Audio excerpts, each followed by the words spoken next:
mighty presence in our midst. For we know that as you continue to dwell and inhabit the praises of your people, we are sure that every need represented in this place will be met by your power, Lord God, because you are a God who does the miracles and even the impossibles in our lives, Lord. Father, this morning, continue to strengthen and elevate our faith, Lord God, and hope that as we put our trust in your name alone, we'll continue to live our lives looking forward to the mighty things that you will be doing upon our lives. Father, we rebuke any sickness upon the bodies of your people in the name of Jesus, for you are a great healer, and we pray that you fill us with joy and peace that comes only from you. Father, have your way, not just in our activity and service this morning, but in our lives as well. For to you alone we give all the praise, the glory, and the honor. In Jesus' name we pray. Amen. Amen and amen. Hallelujah. Come on, let's give him the loudest clap of praise. Hallelujah. Good morning, everyone. Welcome to Word of Hope. It is our 10:30 service, and we're so glad to be seeing you this morning. Can you greet the person next to you and tell them, our God is worthy to be praised. Amen. Praise God. And shake the hands of the people around you and just give them a big smile.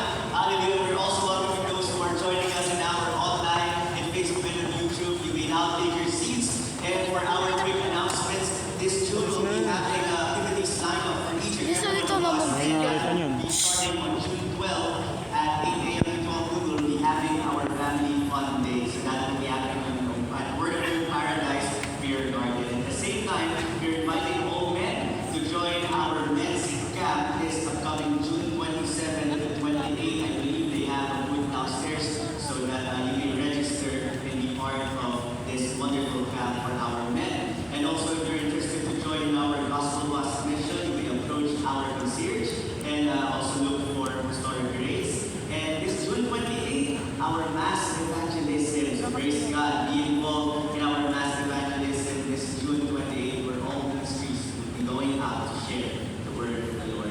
Hallelujah. And this morning, as we continue to worship God through our giving, Father Henry will come up and exhort to us.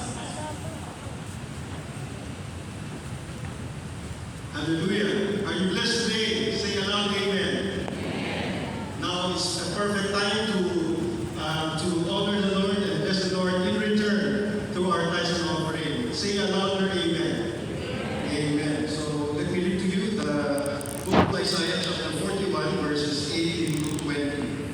In the NIV it says, I will make rivers flow on barren heights and springs within the valleys. I will turn the desert into pools of water and the parched ground into springs. I will put in the desert the cedar and acacia, the myrtle and the olive. I will set junipers in the wasteland and fir in the cypress together, so that people may see and know, may consider and understand that the hand of the Lord has done this, and the Holy One of Israel has created this. You know, this scripture verses that we have just read reminds us of God's promise of transforming the barren land of Israel into a fruitful, productive land. So in verse 18 it says, I will make rivers flow on barren heights. I will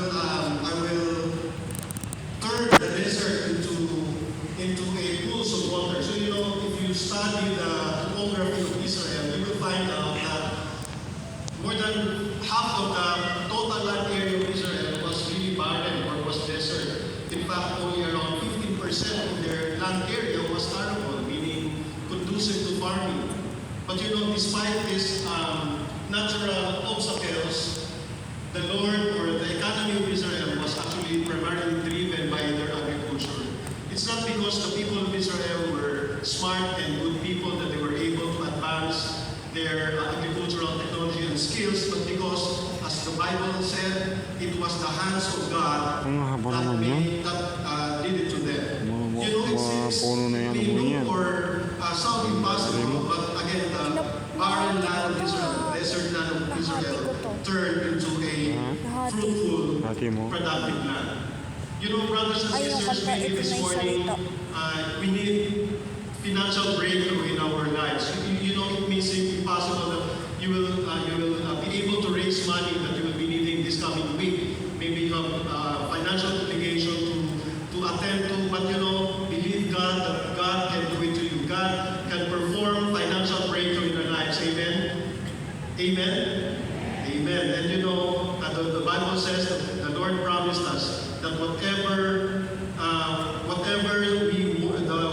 words in our hands, the Lord will prosper. And what we only need to do is to just trust and obey the Lord. So this morning, brothers and sisters, let's honor the Lord. Let's bless the Lord through our tithes and offering as a sign of our trust and obedience to the Lord. Maybe again you are facing financial problems, but that should not stop us from giving our best to the Lord, because the greater our needs, the more that we have to give to the Lord. So this morning, I encourage you, brothers and sisters, to give our best, to give generously for the glory of God. Let's all pray as we give our tithes and offering. Our dear Heavenly Father, we thank you, Lord, for the truth, for the wonderful truth, O Lord God, that you are the God of miracle. It may seem impossible that we'll be able to meet our financial needs this coming week, O Lord God, but we believe, O Lord God, in your promise. Lord, your promises are always true, Lord. You never lie to us, O God. And so, Lord, this morning, as we put our trust and obedience, O Lord, through our tithes and offering, may you be honored with our gifts this morning, O Lord God. Father, I pray for my brothers and sisters, those that have financial needs, Lord. I pray that you will meet their needs this coming week, O Lord God. Lord, connect them to people who could help them,